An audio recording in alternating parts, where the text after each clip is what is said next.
జై నిజ గురుభ్యో నమ. శ్రీమద్ పరశురామ నరసింహదాస కృత శివరామ దీక్షిత చూర్ణికలో రెండవ చూర్ణిక యందు ఈరోజు మనం రెండవ రోజు శ్రద్ధ వరకు సమాధి షట్క సంపత్తిలో తెలుసుకున్నాం. సమాధానాన్ని గురించి తెలుసుకుందాం. సిద్ధేచిత సమాధానమసాధారణ కారణం యతస్తతో ముముక్షుణాం భవితన్యం సదామునా. మోక్షము నొందేందుకు చిత్తస్థైర్యమే ముఖ్య కారణం.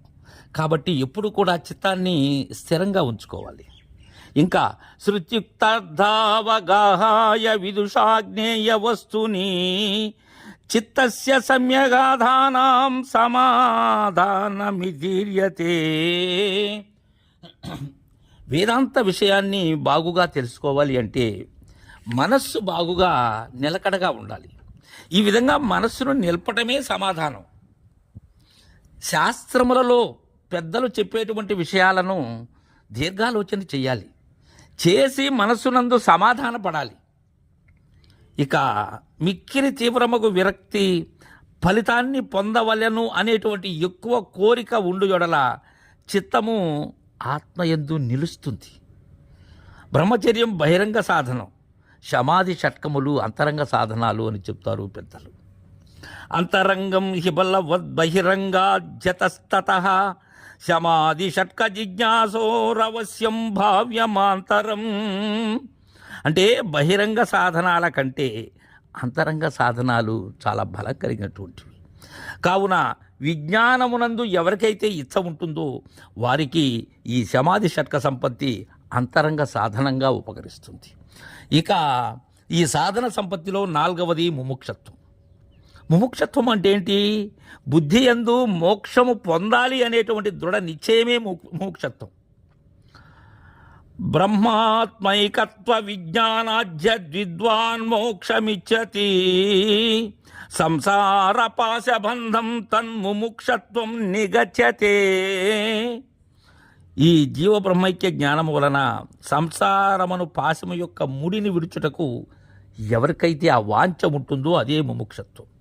ఇది 4 రకాలుగా ఉంటుంది. తీవ్ర మోక్షాపేక్ష, మధ్య మోక్షాపేక్ష, మంద మోక్షాపేక్ష, అతిమంద మోక్షాపేక్ష. అవి ఎలా ఉంటాయంటే, తీవ్ర మోక్షాపేక్ష ఎలా ఉంటుందంటే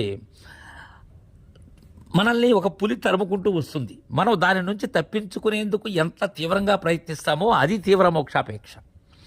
మధ్య మోక్షాపేక్ష ఎలా ఉంటుందంటే ఒక పక్క బాధిస్తూ ఉంటుంది తాపత్రయం.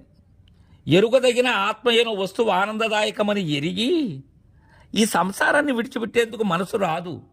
రెంటి నడుమ కొట్టుకుంటూ ఉంటాడు జీవుడు. దీనినే మధ్య మోక్షాపేక్ష అంటారు. మంద మోక్షాపేక్ష అంటే నాకు అప్పుడే ఎంత వయసు వచ్చింది, ఇంకా సమయం ఉంటుంది, అంత తొందర ఎందుకు అని సకల భోగాల్ని అనుభవిస్తూ ఉండటమే ఈ మంద మోక్షాపేక్ష.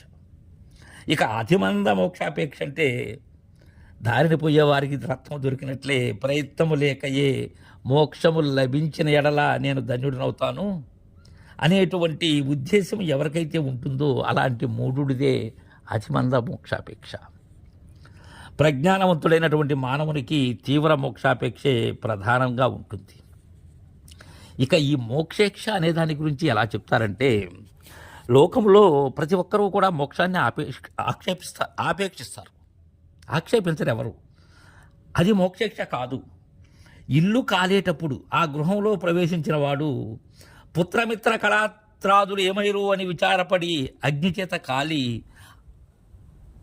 ఆ పుత్రమిత్రాదులను విడిచి శీతల జలంలో ప్రవేశించిన రీతి సంసారమునందరి తాపత్రయాగ్ని చేత గాలిన పురుషుడు ఈ సంసార తాపాన్ని తొలగించుకోవాలని ఎవరు తొలగిస్తారు? అలాంటి సద్గురువులు ఎవరు? దీని సాధనములు ఏవి కావాలి అని తప్పించుచుంటూ చిత్తవృత్తికి మోక్షేక్ష అని పేరు. ఇంకా ఈ మనస్సు అనే పులి, ఆశ అనే ఈ కృష్ణ సర్పం, కామాదులు అనే దొంగలు, వారిని నిరాకరించేటుకు పై సాధన సంపత్తి అందరికీ అవశ్యమై ఉన్నది. అవి కలవాడే అధికారి. శ్రవణానికి మునిపే సాధన చతుష్టయ సంపన్నుడై శ్రవణమును ఆపేక్షించవలయను. లేకపోతే పోత కుదరదు, ఆ జ్ఞానం కలగదు. గురువులైనటువంటి వారు అనధికారకులకు ఉపదేశించరు కాబట్టి సాధన చతుష్టయ సంపన్నుడై ఉండాలి. అందుకే కృష్ణప్రభు దేశికేంద్రుల వారు సాధన సంపత్తి గల సాధకుడు ఒక నరుడు అన్నది. ఇక తర్వాత మనం ఏం చెప్పారు నరసింహదాస్ గారు? స్వస్తికారోహణ. ఇక్కడ స్వస్తికారోహణ అంటే ఇది దాన స్వీకార మంత్రం, ఇది అంగీకార సూచికమైనటువంటిది, దాన్ని స్థాపించటమే. ఇక్కడ మొట్టమొదటిది స్వస్తిక. స్వస్తిక్ అంటారు. సద్గురుని చేరిన శిష్యుని చూసి ఆశీర్వాదం మంగళాచరణం కావించటమే స్వస్తిక దీక్ష. ఇక ఆరోహణ, ఆ విధంగా చేరిన శిష్యుని ఆ బ్రహ్మస్వరూపాన్ని గుర్తిరిగేటట్లుగా ఉన్నత స్థానానికి తీసుకుని వెళ్ళటమే ఆరోహణ. ఇక స్పర్శ, గురుదేవుడు అఖండ జ్ఞాన సంపత్తిని హస్తము ద్వారా శిష్యుని సహస్రారములోనికి పాతాన్ని ప్రవేశపెట్టడం. ఇక త్రివిధ దీక్షలు అంటే ఎలా అంటే, అసలు దీక్ష అంటే ధీ అంటే గురువు కొరకు, ధనము, సువర్ణం, పట్టు వస్త్రాలు, ప్రాణం దానం చేయబడటమే ఇది గురువు కొరకు. ఇక క్ష అంటే సద్భావముల చేత నానా పాపములు క్షయమగునట్టి స్థితి కలది. ఇది గురు ముఖతః మంత్ర స్వీకారం జరగాలి. ఈ దీక్షలు మొత్తం 7 ఉన్నాయి. ఏవేవంటే ఈ సప్తదీక్షలు: క్రియాదీక్ష, వర్ణదీక్ష, కళాదీక్ష, స్పర్శదీక్ష, వాగ్దీక్ష, దృగ్దీక్ష, మనోదీక్ష. వీటిలో మనం ముఖ్యంగా 3 దీక్షలే. ఈ 3 దీక్షలు సక్రమంగా ఉన్నట్లయితే ఈ 3 దీక్షల ద్వారా గురి కుదురుతుంది. ఏమంటే అవి స్పర్శదీక్ష, వాగ్దీక్ష, దృగ్దీక్ష. ఈ స్పర్శదీక్ష ఎలా ఉంటుందంటే, పక్షులు గుడ్లను పెట్టి వాటిని తన రెక్కల కింద కప్పి ఉంచినట్లయితే అవి పిల్లలుగా మార్పు చెందుతాయి. ఆ విధంగా గురువు తను ఆశ్రయించిన శిష్యుని తన హస్తము చేసి సృజించి తనలాగా అయ్యేటట్లుగా చేస్తారు.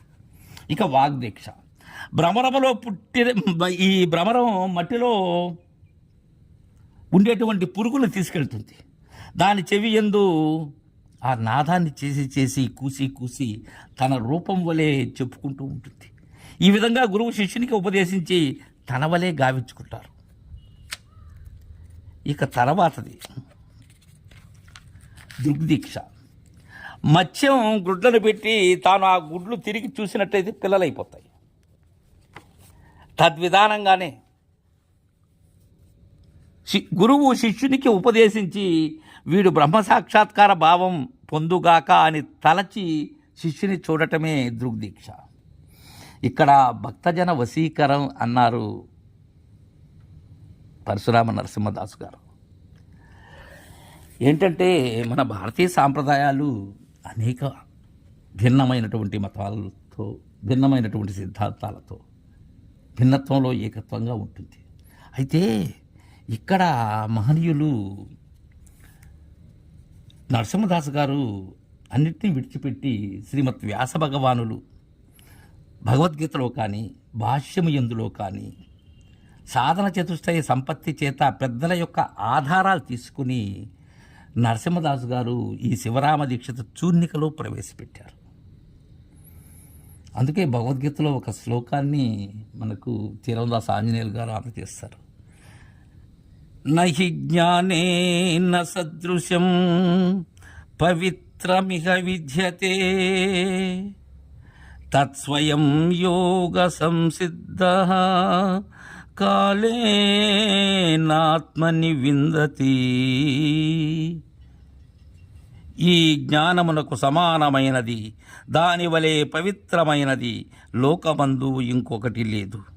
యోగ సిద్ధిని పొందినవాడు కాలక్రమమున స్వయముగా తన యందు జ్ఞానమును సంపాదించుకును. జై గురుదేవా. రేపు నుంచి తృతీయ చూర్ణిక యోగ శాస్త్రాన్ని మనం ముచ్చటించుకుందాం. జై గురుదేవా.